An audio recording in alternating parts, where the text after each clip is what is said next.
ओम नमः शिवाय, जय श्री महाकाल। देखिए, गुरु जी कहते हैं कि अगर आपकी कोई ऐसी कामना ही, इच्छा है जो किसी भी कारण पूरी नहीं हो पा रही है, उसके लिए आपने हर प्रकार से व्रत कर लिए, उपवास कर लिए, फिर भी अगर आपको ऐसा लगता है कि भगवान भोलेनाथ नहीं सुन रहे ना, तो फिर आपको ये पंच जल वाला उपाय जरूर कर लेना है। अब वो कामना किसी भी प्रकार की हो सकती है, धन दौलत की बढ़ोतरी के लिए हो सकती है, व्यापार में वृद्धि को लेकर हो सकती है, नौकरी में उन्नति को लेकर हो सकती है, या घर में आपकी किसी भी प्रकार की समस्या चल रही है ना, चाहे घर में क्लेश हो, कर्ज हो, या ऐसी कौन सी भी समस्या है ना, तो फिर आपको ये उपाय करने से नहीं चूकना है। और विशेषकर इस उपाय को करने के बाद भगवान भोलेनाथ बहुत ज्यादा प्रसन्न होते हैं। तो गुरु जी की कथा को सुनकर ही उपाय बताएंगे, उसके पहले इस वीडियो को लाइक कर दें और चैनल पर नए हो तो सब्सक्राइब जरूर करिएगा।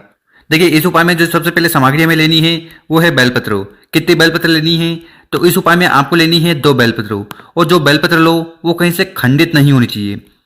इसके बाद जो अगली सामग्री आपको लेनी है वो है तांबे का लोटा। क्या लेना है? तांबे का लोटा। और उस तांबे के लोटे में आपको अपने घर से शुद्ध जल भर लेना है, ठीक है।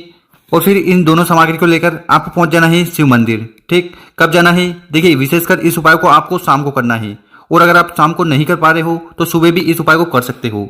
और जैसा कि हम हर बार बताते हैं, शिव मंदिर में जाकर सबसे पहले आपको उत्तर दिशा की तरफ मुंह कर खड़े हो जाना है और ये उपाय करना है। तो आपको करना क्या है कि आपके पास है 2 बेलपत्र, ठीक है। तो इसमें से आपको पहली बेलपत्र उठानी है और उसको आपको समर्पित करनी है जलाधारी पर। तो जहां से जल नीचे बहकर आता है, वहां पर आपको पहली बेलपत्र समर्पित कर देनी है, ओम नमः शिवाय, श्री शिवाय नमस्तुभ्यम का स्मरण करते हुए। और इसके बाद आपके पास जो दूसरी बेलपत्र है, ठीक है, उस बेलपत्र को उठाना है। पर उठाने का एक तरीका है। देखिए, जब भी आप शिवलिंग पर बेलपत्र समर्पित करें ना, तो उस बेलपत्र को आपको यहाँ से उठाना है, ठीक? तो यहाँ से बेलपत्र उठाइएगा, तो उसको सबसे पहले आपको स्पर्श करवाना है माता के हस्त कमल पर। तो जो कटी वाला भाग होता है ना, जहां पर शिवलिंग विराजमान होता है, वहां पर उस बेलपत्र को स्पर्श करवाना, और फिर इस बेलपत्र को उठाकर आपको शिवलिंग के ऊपर समर्पित कर देना है। देखिए, शिवलिंग पर जब भी बेलपत्र समर्पित करें, इसकी जो डंडी होगी जलाधारी की तरफ, बड़ी पत्ती आपकी तरफ, और शिवलिंग पर हरदम उल्टा बेलपत्र समर्पित होता है। तो इस प्रकार से आपको ये बेलपत्र समर्पित कर देना है। इसके बाद क्या करना कि आपके पास जो जल का लोटा है ना, उसको उठाना है, और जहां पर आपने बेलपत्र समर्पित करी है वहां पर आपको जल को समर्पित करना है। पर जल को समर्पित करने का एक तरीका है। तो यहाँ पर आपको जल को समर्पित करना है 10 बार, ठीक है। तो 10 टाइम्स आपको जल को समर्पित करना है। तो कैसे करना है?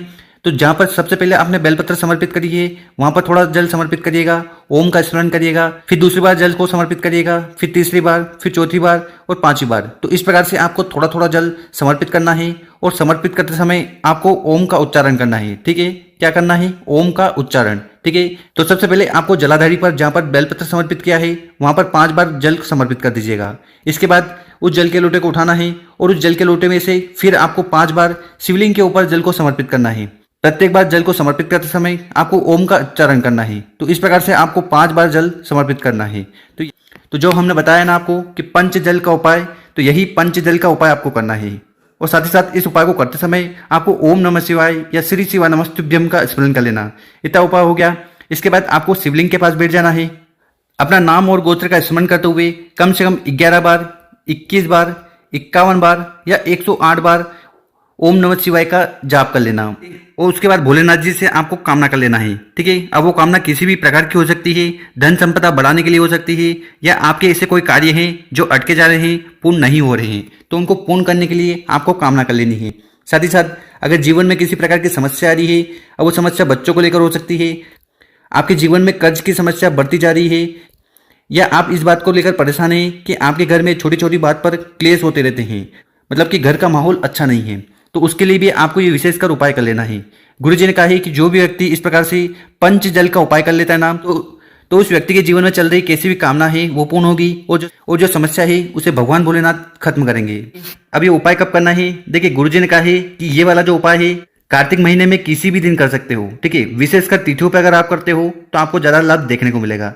अगर आपको वीडियो अच्छी लगी हो ना, तो कम से कम 5 लोगों के साथ इस वीडियो को जरूर शेयर करिएगा, ताकि उनकी भी मदद हो पाए। ओम नमः शिवाय।